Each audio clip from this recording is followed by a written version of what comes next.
Good morning. We're getting back to normal around here now that the holiday season's over, so we will continue our hand reading exercises. So, hand number one, or hand today, is pocket queens. We're in early position +1. This is 25 NL game. Folds to us. We open raise. I think this is standard with our queens. Looks something like this. Just playing more hands. It's 11%. So we open raise. Open raise a 3. We get a caller behind us, and that is the only caller. He's playing 41-3, which is looks to be loose, almost loose aggressive. 23% pre-flop raise, 41%. He has called. I guess the important ones start here. Looking at the called 2-bet stats. Cut off 1 out of 2, small blind 2 out of 2, big blind 1 out of 3. I think maybe his calling range here, call 2-bet, is being driven by the blinds. He's probably getting, or he thinks he's getting a decent price, so he calls from small blind. Or in these 40 hands, he's just gotten lucky. You note in the mid position, he hasn't called. This will be the first time that he has called a pre-flop raise. And technically, I think this would be early position, but I think he's going to have somewhat tighter range here now that I've raised in early position.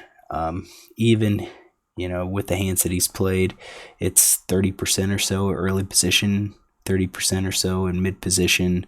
He normally comes in for a raise first in, doesn't limp. He's limped 2 out of 20. So I think overall his range is going to be somewhat tighter. This is 12%. Could be tighter than this since we're targeting about 30%, but I kind of rationalize it as it's 0 out of 5 in mid position. If you did just 1, that's a 20%, so we're probably a little less than 20% maybe 15% or so. And I think this works pretty good. I think it's typical of what I see. Pocket pairs, you get some suited connectors here, some suited broadways, hands that he wants to play, but he doesn't really want to come in for a 3-bet. Give him some suited aces. Maybe you could possibly give him all of them, but I'm only going to keep it high. Suited, ace 9, ace 8, and so forth. And I do have some notes here. We got called 2-bets from blinds range, king, queen, a6. So we know he's going to call from the blind with a6 off, king, queen suited instead of raising. So he doesn't raise king, queen. Let's add those to it. Maybe give him ace, jack 2 and assume he would 3-bet those hands. That gets us almost to 14. See a flop, a jack 4-4. Not bad. 4-4. I think it's going to be hard for all of us, for any of us, to hit that 4. I really have to have some ace 4. I mean, I have ace 4 in my range, but it's gonna be low. Most likely hand would be a top pair type hand.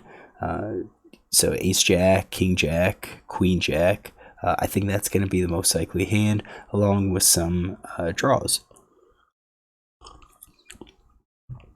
So, given this, we are in position, or we are out of position. It's on us, pot 7.4.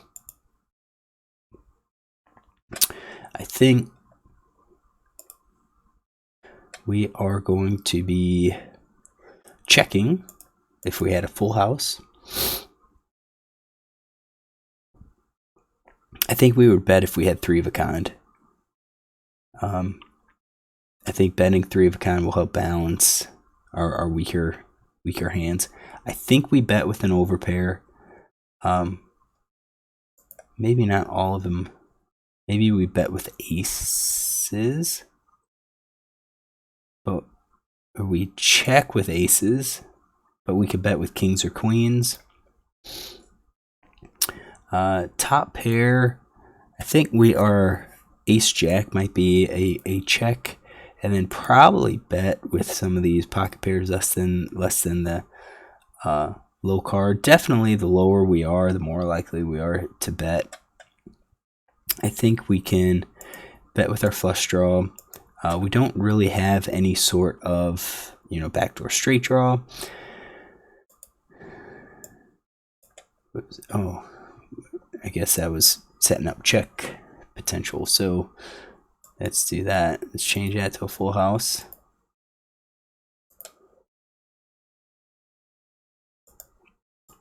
We were going to check a 3 of a kind.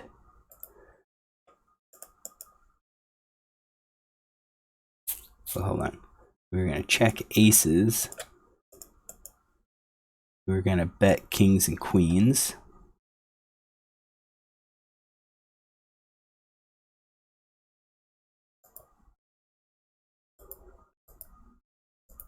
No, we weren't. We were going to check the full houses. We were going to bet 3 of a kind. Bet kings and queens. I'm just trying to get my colors straight here. Check ace jack. We're going to bet those cards. Definitely, if anything, maybe 10s and 9s we could check. And then that leaves our bluffs. And here's where it gets interesting. So 2-card backdoor flush draws. I think we're betting these like Broadway type hands. I believe we're betting these Broadway type hands as our 2-card backdoor flush draws. I think we could probably check call with some of these as well. Actually, don't like it. I think it probably works better as a bet. I think we bet with our overcards too. Maybe like ace king, ace queen, king queen. I think that kind of gives us a decent balance here. Decent balance between our betting as a bluff from betting for value. When we bet for bluff, we still have some pretty solid hands. We still have 3 of a kind. We still have some of these overpairs up there that we figure to win.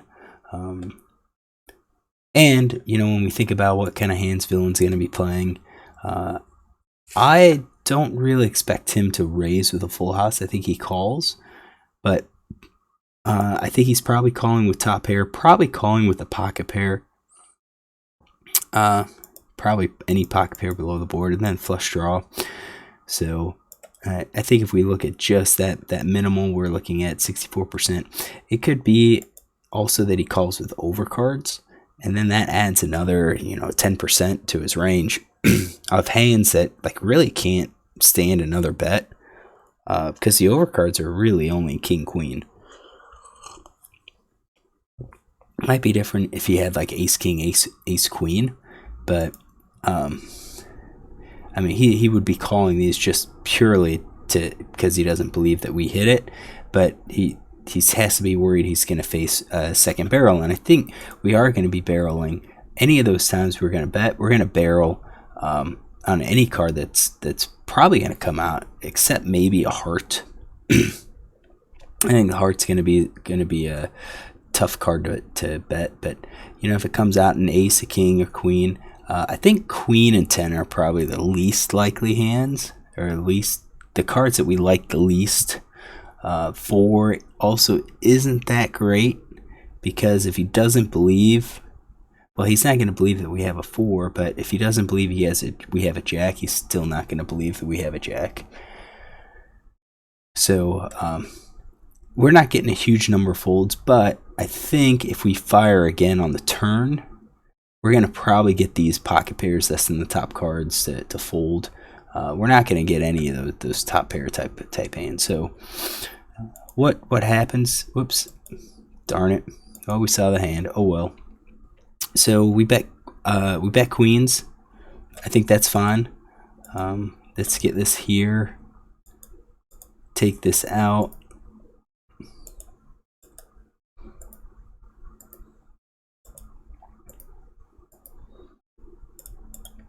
Take those out. we're betting all of those. All right, so that's our bet.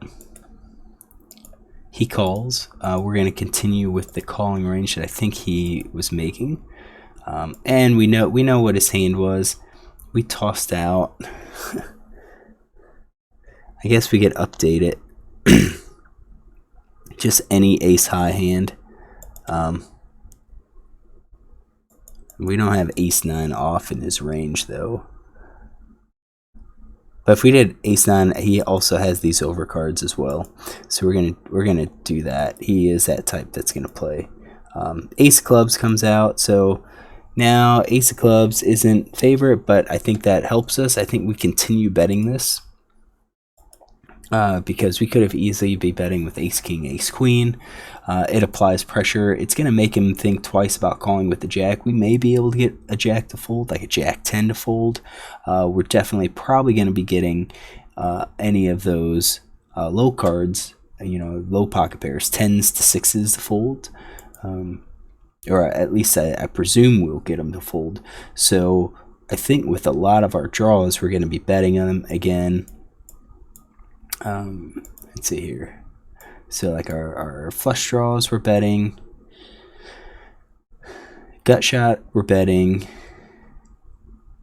I think we're betting most of our top pair, because if he calls once, we also have to consider that he might be calling with a heart draw again. So I think we're going to go for value with our top pair, 2 pair plus. I think at this part, the kings and queens we have to be careful with. So we don't really want to continue betting with all of these hands. We've got some value. We beat the jacks. We beat 10s to 6s. We beat all of those hands. So we've got some showdown value. So I think we're kind of checking, and I'd probably check call with those hands. What do? I bet. I think this is a mistake. I actually sized up. Not even sure if that's going to be correct, and he calls. So I'm going to go, we kind of deviated away from how we should play. He calls, so I think at this point it's going to be top pair plus along with our flush draws. That's the range we're looking at. And right now with this call, he's got equity advantage. 3 hearts comes out. That's bad. Bad card for us, but actually probably saves us, because now at least if he was calling, we've got some showdown versus the jacks, versus under pairs if he happens to call the turn, because we did size up, and that's important. I didn't bet half. I sized up a little bit more, so it makes it stronger. It makes his hand stronger. Could he still have the flush? Yeah, I'm still going to give him the flush draw on there. But now the flush draw comes in, I think we're looking at continuing to bet our full house. Betting like ace king, ace queen. Basically our nut flushes here. But I think top pair is probably going to be a check call. I'm not even sure if our middle pair is going to be a check call at this point. We can look at our bluff here as nothing. If we miss the clubs, that's probably going to be suitable. However, with some of these players, I'm not even sure if it's worth it to even throw in a bluff at this point. I think we know what he has, but I think a player like this that's called could have easily had the ace or connected with the heart. We're ahead here, and I don't expect the jack to bet, so I like to check here. Again, he checks behind, and he shows that ace 9. He has ace of hearts, and that's going to be tough for us to play. So he missed this hand. What I do want to do is I want to run some GTO. So let's get it over here. So let's get our GTO ranges. This is my range. We are out of position. We're going to get villain's range here. He's in position. Our board was Jack 4-4 with 2 hearts. And our starting pot size was 7.4, and our effective stacks was 126. So we'll do 7.5 and 126. And we're going to reduce it down to like 5 bets. So we build the tree. I am going to go ahead and pause this and run it, and we'll be back. All right, so finished up. So our c-bet looks to be just a balanced strategy here. We are c-betting queens most of the time. There's a slight favoring of betting when we don't have the queen of hearts. It's allowing villain to have more hearts in his range. Note that in villain's range we did not include ace-9 here, so that is his actual hand. So we bet and villain calls here. So let's see. So the decision then is the next: do we continue betting again? And according to GTO, it says that we should be betting 80% of the time. And here I think this is pretty good, because now we're looking at our kings or queens. Tens tend to be jacks, or tend to be checks. Our king jack, queen jack, top pair type hands tend to be jack. So I think we were kind of on the right track with our checking these hands, probably check calling. If we check and he bets, we're probably going to be calling those hands, and yeah, we are. We're folding these crappy hands here, these hands that don't really have any draw, don't have anything. Kind of interesting that we're also going to be folding like the smaller pairs, the mid pairs, I should say, 8s and 9s. So I mean, that's kind of interesting. Can we fix it and look at that bet sizing? Yeah, we can. So what we're going to do is we're going to go back to the turn. This is villain's range. We're going to fix this with his range and with my range. So you note that on my range, we should be betting most everything here. You could see that when we were looking at our bet, it was, well, it was about half and half. Sometimes we bet, sometimes we check. So okay, I'll take that. So this is us. Whoops, hold on, that's not right. We need to get our turn range here. So all of the hands that we have at the turn, not after we bet. So I have these hands. So we've got villains. These are mine. There we go. Okay, so let's go here. We've got 14. Let's just do 15 with an effective stack of 122. We are going to build the tree. Okay, and then we are going to edit it. So we're going to import a tree. We are going to check, even though that didn't happen in the hand. We want to make sure that we get to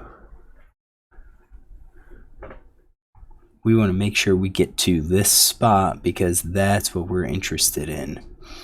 So at this point, we are going to, that was bet of 8, spot was 15. We are going to add an action, and we're going to bet 2/3. So we'll do 10. And we're going to add an action of, let's say, 80%. So 15.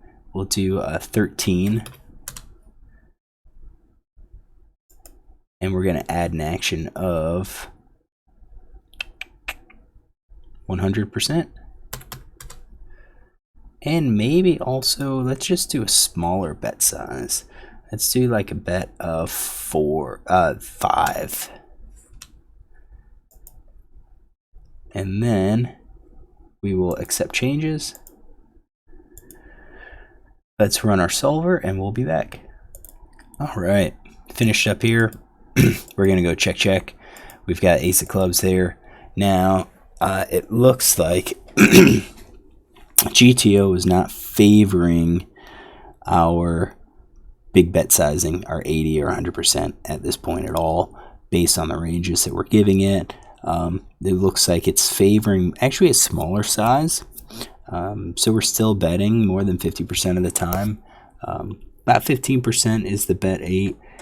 We can see that kind of the larger size. So we're looking at like the this color here, the yellow, and the little bit darker blue. Queens are looking at like either a check or a smaller bet, 5. So maybe instead of sizing up, maybe we needed to size down just a little bit here. I don't think we're going to get a whole huge number of folds. Looks like we're betting a little bit larger with some of our top pair hands. And it doesn't look like it matters if we have the heart, like the ace of heart or the queen of hearts here. Looks like we're favoring.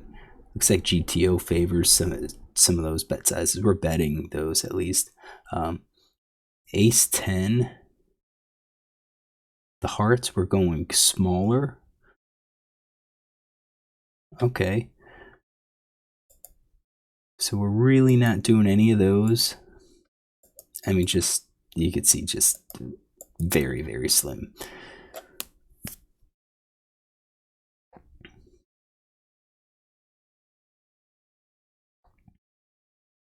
So balance, some flush draws.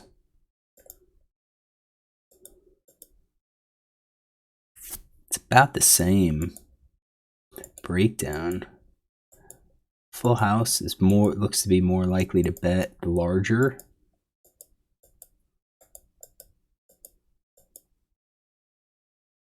So I'm guessing that this is just overall.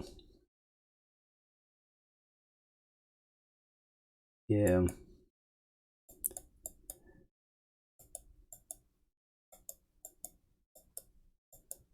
Middle pairs prefer like the smaller bet sizing.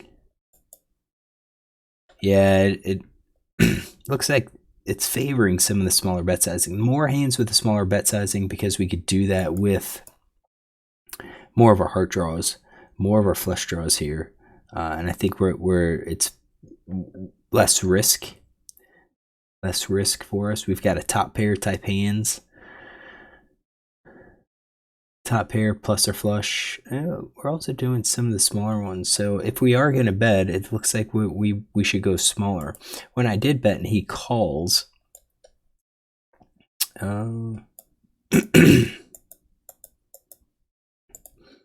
had the 3 of hearts. I think we're probably checking mostly. Now, well, we're still betting because we have the heart draws, but our hands. We've got some top pairs that we're betting. Our middle pairs, though, are going to be those checks that we have. The weak pairs, we're using those as a bluffs, and I know that. But I just don't know a player like this if we're going to include some bluffs. So overall, how do I play the hand? Not that great.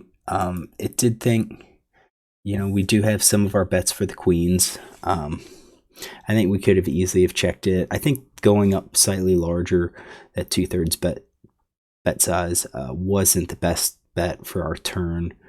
I think we probably could have gone smaller, half pot or lower, probably lower, going to that like 5 big blinds here. So about 1/3 or so would have been a little bit better, maybe even 4. With our hand, if he comes over the top and raises, I think smaller could be good because it's kind of like, well, maybe we just hit aces, maybe we just hit ace jack. We're giving him odds to draw to the heart. That's true, but he still has to connect with it. So, and really, if we do a 3rd, we're only giving him 4-1. He doesn't even have it's getting close. He should be somewhat indifferent to calling. So I think that maybe is what we should have done here. All right, hopefully you enjoy this hand. If you do, look tomorrow for another one.